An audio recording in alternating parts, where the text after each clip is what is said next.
Hey guys, Falling Through 5144 here, aka Herbalamp671. I'm going to try to make this video as short and sweet as possible. It is a two-part video. I will be bringing you my full review on my Vizio 32-inch LCD HD 720p Smart TV, and I will also be doing my review of the Netgear Universal Wi-Fi Range Extender. The way I'm going to do this is I'm going to do what I like about it and what I don't like about it categories. So this is two videos rolled into one, knock out two birds with one stone. So let's get into this. The Vizio 32-inch TV, the things that I like about it is the design of it is amazing. Let me get this out of your way first. The design of it is amazing. The base stand is not too thick, not too clunky, so it takes up a lot of space. It's just the right amount of area. The back of it is not too fat. It's not a huge TV. Obviously, it's supposed to be a flat screen TV. It's very nice design. The material of it is nice. It's glossy. It is plastic, but it's a strong plastic. And all around, the design and material is amazing. Now, we're going to get into the picture quality of this. Now, the way that I have this set up is I have both my Xbox 360 and my PlayStation 3 hooked up via HDMI cables through this, but the HDMI cables are 1080p cables and my TV is only 720p, but it handles it very well. It brings out the best quality that I have seen in TVs, flat screen TVs I should say, because I have had a few in the past, but you know, they were little older models and stuff like that, and were already on the last, you know, leg of their journey, so they weren't performing the best. But this TV really cuts the cake. It's really, really good as, you know, picture qualities come. Crisp, clean design. You know, the picture's just amazing on this. I can't really say anything more than that. The next thing about that I like about it is the smart TV aspect of it. It does handle very well. Like, I can run Netflix through my TV just as easily as I can with my Xbox. And I'll bring it up here for you real quickly. Up in the top, and I don't know if you guys can see this. No, you probably can't. It shows your range, you know, how good your Wi-Fi is. And through the bottom, if we go through, I have just a couple things: YouTube, Facebook, Twitter, Weather Channel, Pandora, Crackle, Hulu Plus, Rhapsody, Vudu, Netflix. And these all run very smoothly. I didn't think they were going to run as good as they did, but they're not as laggy as I expected them to be. But I could run these apps through my TV just as well as I can run them through on my Xbox or my PlayStation 3. So as far as the smart TV aspect ratio of it comes, it handles the apps very well, and you can interchange the apps. You can do them in and out. You know, what I mean by do them in and out is you know, switch the apps out. Like, oh, if I didn't want Twitter for some reason, I could take that out and I could put in I don't know, something like Amazon or you know, whatever I feel like putting it. No, like Flickr. Like, I could take out Twitter and put in Flickr, and you know, it performs really well. I enjoy it.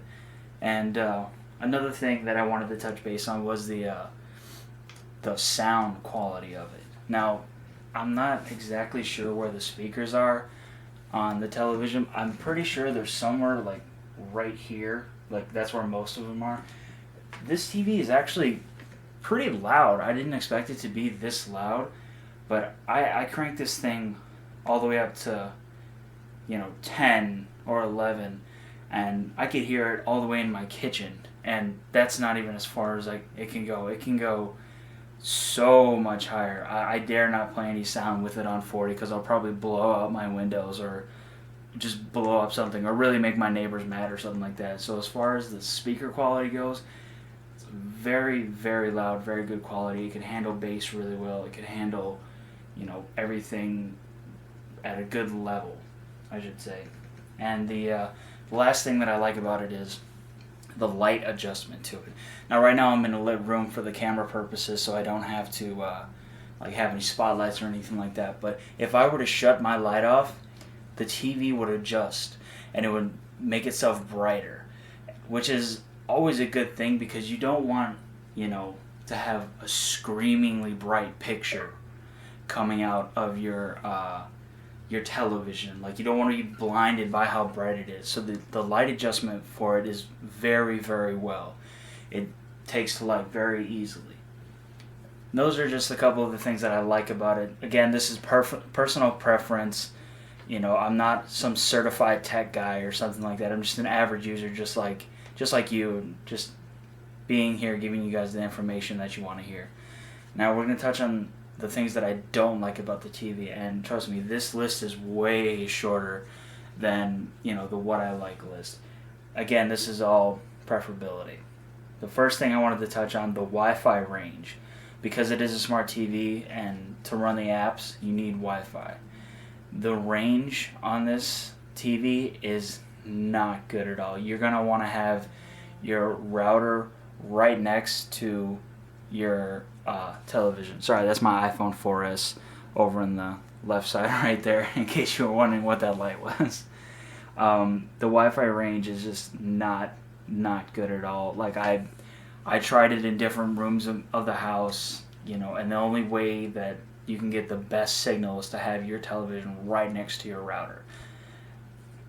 That's a little bit of a bummer, but then most days your television is right next to your router. For most people, not everybody, but for most people it is right next to your router.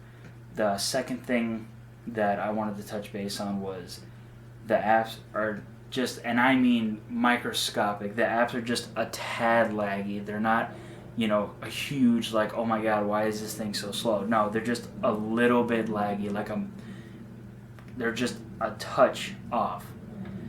And, you know, it's not really a big deal, but that's just personal preference, like I said. And the last thing I wanted to touch base on was I don't think it has enough ports. Like, yes, it has VGA, your components, your AV cables, and it has 3 HDMI cables. I wish that it came with more HDMI cables, or that it came with more component cables, or another USB cable for that matter. But like I said, just personal preference, just my little overview of it. And last thing, I wanted to talk about the remote itself.